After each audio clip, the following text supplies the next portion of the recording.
Now we invite Dr. Jahangir Kabir to give his presentation on RARS in bilateral renal stone diseases.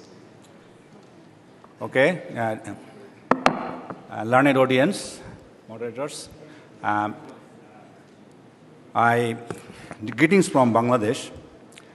This has been 48 years of independence, and we are most grateful for our independence to the India. And still now, the urologists from Bangladesh, India, they are always helping us to improve the quality of urological service in Bangladesh.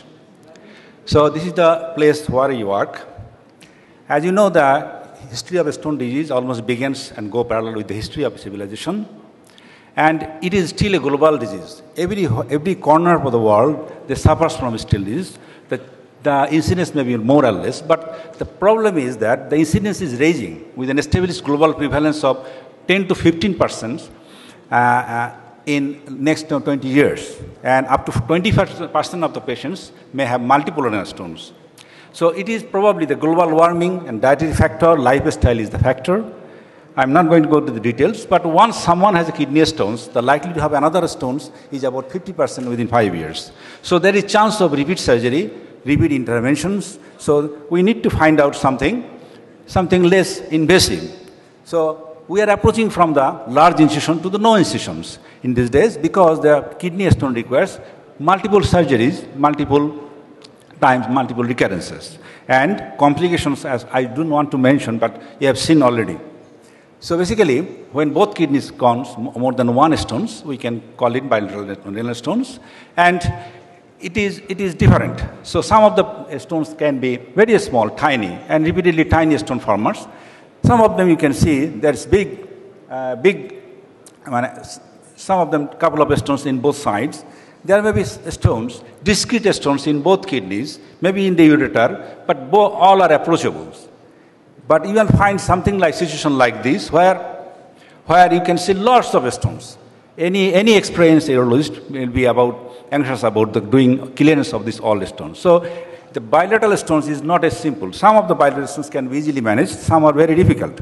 Now we can see, if you see like this, we almost definitely think about what is the underlying problems. There may be associated with metabolic and genetic disorders like metabolic spontaneity, hyperparathyroidism, hypercalciuria.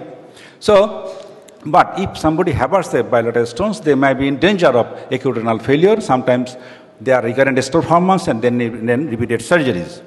So, what are the current options? We have seen PCNL, ESWL, RIRS, and laser lithotripsy. And let's talk about the PCNL first. If we do for the PCNL, we can do it in a single sessions, synchronized with contralateral URS, multi-track, and multi-sessions. So, but as you just have seen, a lot of complications of PCNLs, and you can see the stone failure rate following PCNL is between 70 to 96%, depending on the expertise, and procedure is invasive. Possible complications are still matter of concern, and patients with significant comorbidities like morbid obesity, bleeding diastasis, PCNL may not be the best option. And you can see in different literature, you can see transfusion rate is 11%, up to 11%, maybe caloric injury, pleural injury, whatnot. And mortality is also reported with the PCNL. And if you another thing is that if you increase the track for multiple stones, the chance of bleeding is much more. If you do the bilateral PCNL, there is also increased chance of complications. You can see from the literature that higher grade of complications occurs with the multiple track and also bilateral PCNL. And come to the ESWL, if you have a multiple stones, then success rate of ESWL drops to 50%. And often required repeated treatment and auxiliary procedure like stenting or removal of the stent stress, a lot of other things, and it may be unfavorable for calcium, in the case of unfavorable calcium and hard stones and obesity. And you can see, even in the literature, in the 2018, the bilateral ESWL was done, and the patients come back with the serious complications like acute renal failure. So, and if you do a repeated ESWL in different times, you can see that the patient can have increased risks of new onset of hypertension as well as chronic kidney disease. So these are the treatments that have complications, and And so, its aim of the treatment is to reduce our complications and increase the stone clearance. So, who can achieve this? Now, we are the new modality of RIRS is already established one, and potential for this is increasing. Even starting from the actual medium-sized stones, ESWL resistant stone, non-opaque stones, you can see the list. It is bilateral stones, multiple stones including nephrocalcinosis, bleeding disorders, then combined procedure with the PSN. A lot of things we can do nowadays with even the patient with obesity, musculoskeletal deformity, we can do RIRS. And even as you saw from the Professor Texas lecture yesterday, that the EU guideline and American also moving towards the larger stones for the kidney, for the RIRS, even for the lower pole stones, and even do it greater than 20 millimeter stones.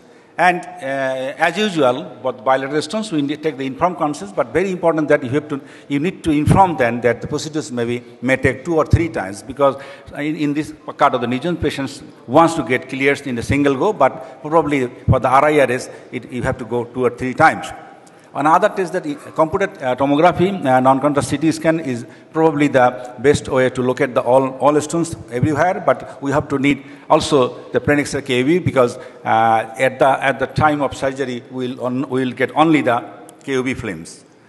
So GA is my preferred options. I always prefer to have GA, but spinal anesthesia where this is avoided.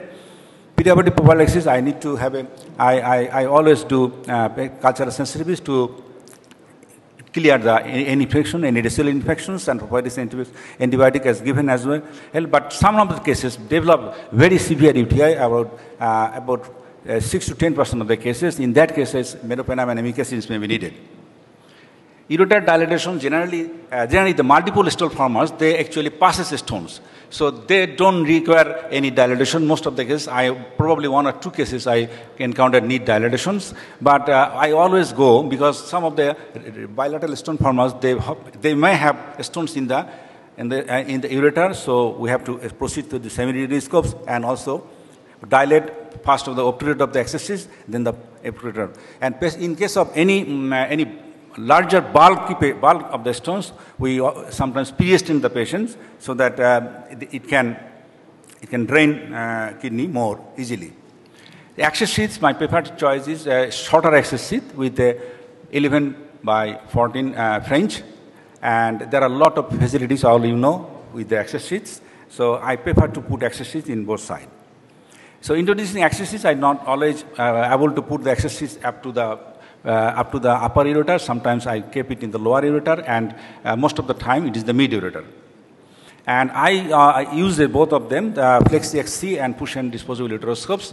And the stone clearance, I don't find any differences, but in 6 situations, I transfer my disposable scope to flexible uteroscope because of the inaccessibility of the stones, but I could not even do with the flexible reusable scopes. So the efficacy more or less same. So visibility is better than ENA.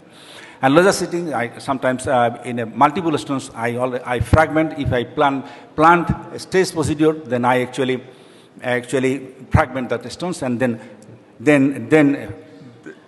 next sittings I clear the other parts. And basketing, in a multiple session is planned. In that, I do not do basket first time. I do the basketing the next time. So RIRS can be simultaneous, single stage, and stage. So simultaneous in the patient preference. What are the factors affecting the choice of RIRS? It may be patient's preference, renal functions, stone locations, stone number, individual stone size is also important.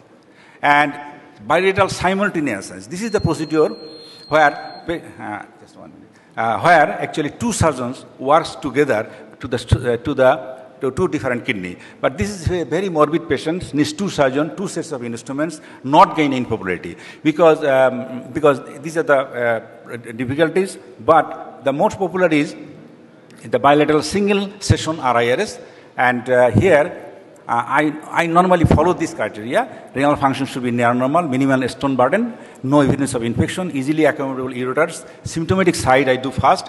Favorable Kelly-Cell anatomy I look, and the DG stents I do bilaterally in every patient.